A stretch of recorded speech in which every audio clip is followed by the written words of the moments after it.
Welcome to the Deep Dive. Today we're exploring the extraordinary story of Tuvalu.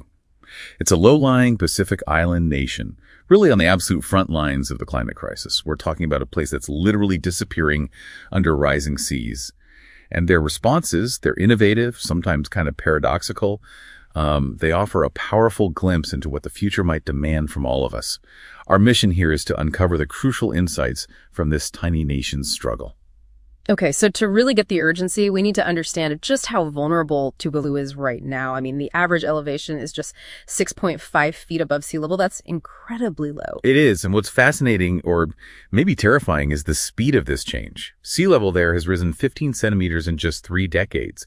That's like 1.5 times the global average. Wow. Yeah, and projections show that half of Funafuti, which is their main atoll, it can be submerged by daily tides as soon as 2050. There's literally no higher ground. They can't relocate internally, so they have to look outwards. Mm-hmm. Right. And it's not just the land literally going underwater, is it? Yeah. Beyond that inundation, what are the other sort of direct impacts on just basic survival, like food and water? Exactly. Saltwater intrusion is a huge one. It's getting into the groundwater. It's ruining vital crops like taro and pulaka. These are, central to their traditional diet.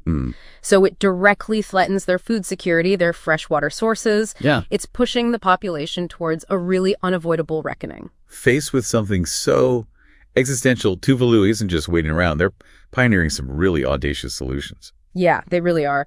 One of the most significant is this Gallipoli Union with Australia. It was signed back in November 2023. Gallipoli, it means good neighborliness and mutual respect in Tuvaluan. It's quite descriptive. Okay. And it's not just, a standard agreement. It's actually the world's first bilateral climate mobility pathway. It allows up to 280 Tuvaluans each year to relocate permanently to Australia. Permanently. And they get comprehensive benefits, things like education access, Medicare doesn't matter about employment status or disability. And the demand must be huge. Astonishing. Over 80% of Tuvalu's, 11,000 residents, that's about 8,750 registrations. Yeah. They have already expressed interest. That sheer number speaks volumes about the urgency. But what are the bigger implications? Are there downsides to this kind of planned relocation? Well, yeah, there's a profound paradox here. While it offers this idea of mobility with dignity, which is crucial, that annual cap, 280 people a year, it means it would take almost 40 years for the whole population to move. 40 years. Yeah, so you risk this massive brain drain over decades.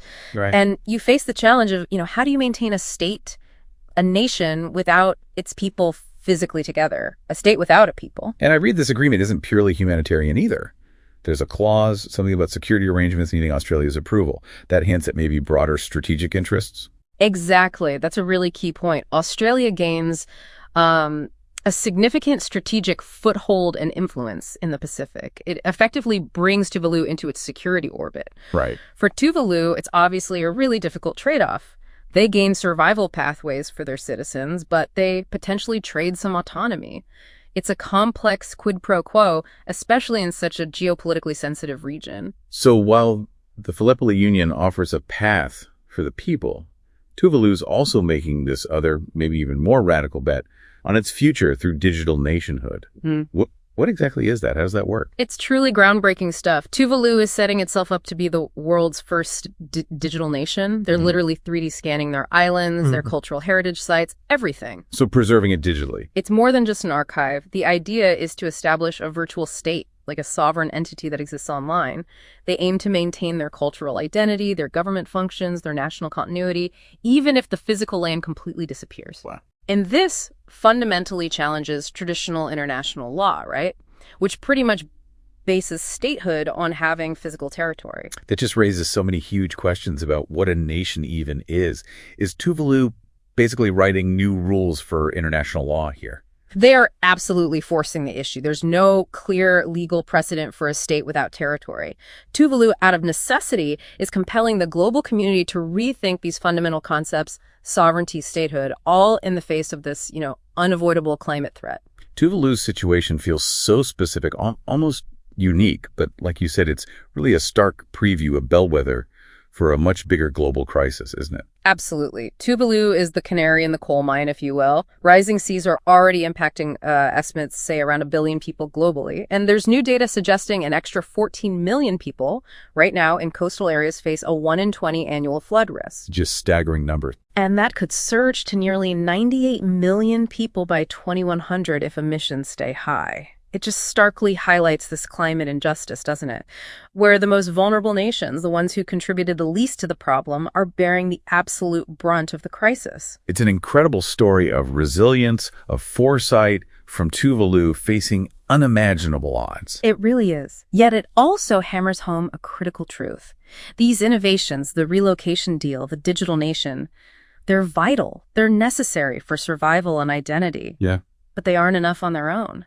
Not without radical global action on decarbonization. This whole situation forces us to confront these really fundamental questions about human rights, about national sovereignty and global equity. Which leaves us with this thought. Yeah. What does it truly mean for a nation to exist if its physical territory disappears?